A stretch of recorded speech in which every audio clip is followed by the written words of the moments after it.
contact with the world. If you're wearing sandals, or whether, you wear shoes and socks, they, I don't want to gross anybody, but they get smelly and they stink, and they're just a dirty part of the body.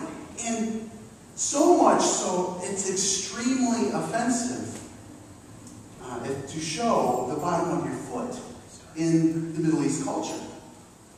When I was going to we were getting ready to pull into the United Arab Emirates, when I was in the Navy, and they told us, they were saying, be very, very careful that you do not show the bottom of your foot. It is the worst type of insult. It's like flipping somebody off times a million. I mean, it is really, really intense. And and I noticed when we went out to a restaurant or whatever, when people were sitting there with their legs crossed, even they had their toes pointed down. They briefed us before we even hit the shore. Just be flat-footed. Don't even try to do that or put your foot up on the table, because you're going to find yourself in just a world of trouble. Just don't do it. It's extremely offensive.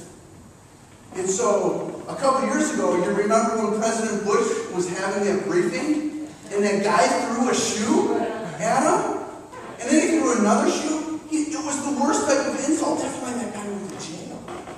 That guy went to jail because it was this huge insult.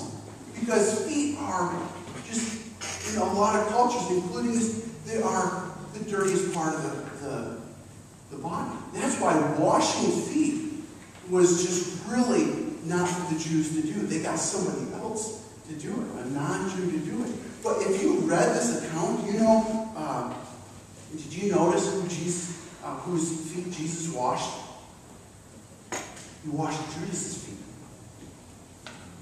Jesus already knew that Judas was going to betray him, and Jesus already knew his destiny. He knew what was coming. He knew it.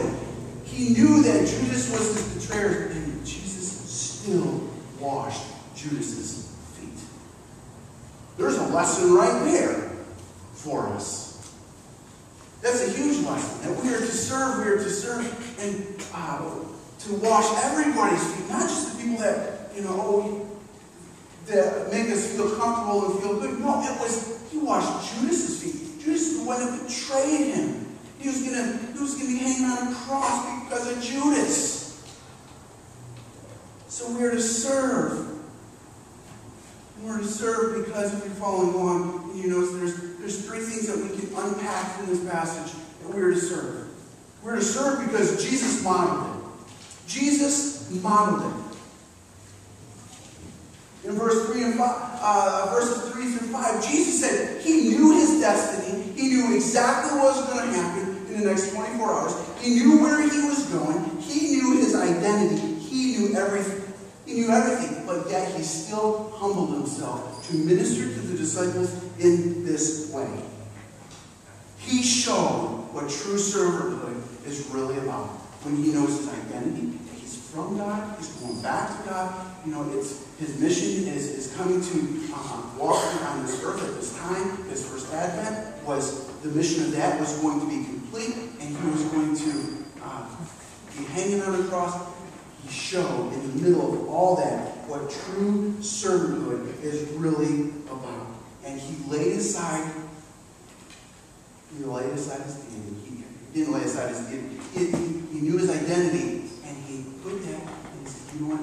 Because of my identity, I'm going to show you what true love is. And he washed the disciples' feet. And we have to lay our own pride aside when we're serving others. We have to lay our own pride and put it on the shelf to serve others. The reason why we should be involved in serving others is because Jesus set us an example. If we are to follow him, we are to do what he did. And we put our pride on the shelf. And we serve others. And we pick up our towel. And we look for towel opportunities around grace. Opportunity to serve. A disciple washes feet. We serve also because Jesus showed the necessity of it. He showed the necessity of it. And he said, if I do not wash you, you will have no share with me, is what he told Peter. And he said, the necessity is that Jesus is to wash us so that we can serve. He says, those that have already bathed don't need to bathe again. They just have to wash their feet.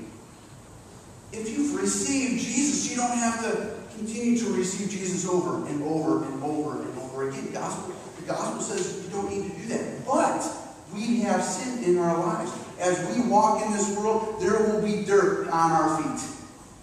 There is dirt on our feet. And you know what? Jesus gave an example saying, you know what? You can seek me to get forgiveness, to cleanse forgiveness. 1 John 1:9 says, if we confess our sins, he is faithful and just to forgive us our sins and to cleanse us from all unrighteousness. In order to really make an impact as we serve, we first have to deal with sin in our life. Because we're walking around and we get dirt on us. And Jesus is there to cleanse us.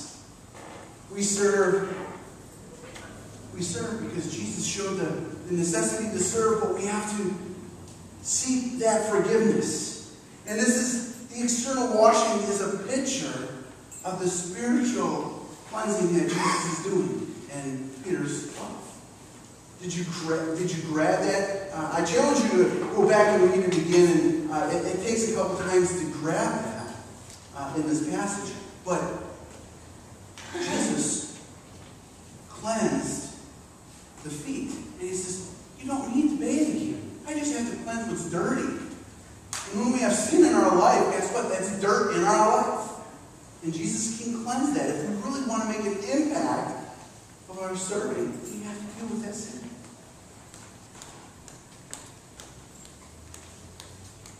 So we seek forgiveness. And then we seek opportunities to serve.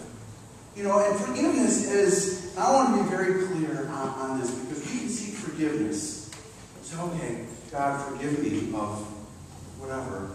And then we go right back and doing what we were doing before. We do it all the time. We need to seek forgiveness and then seek strength so we're not going back into what got us dirty in the first place. Because guess what? There's so much stuff to get us dirty, you know, but we always go back to the same stuff, don't we? The same sin, the same stuff that just gets in the way of us and God. And Jesus is there to cleanse us, but we have to seek Him and really turn away from that and say, you know what, I'm done with it. I'm going to turn my back on that, and I really want to focus on God. So if we really want to be effective, we deal with it. We deal with it. And you got a reoccurring theme throughout this series. A disciple always goes back and deals with this. Every single portion, every single sermon in this series has this aspect that, you know what, if we want to be effective in reaching out, we deal with sin. If we want to be effective in serving others, guess what? We deal with sin in our life. Jesus is there. There's no condemnation for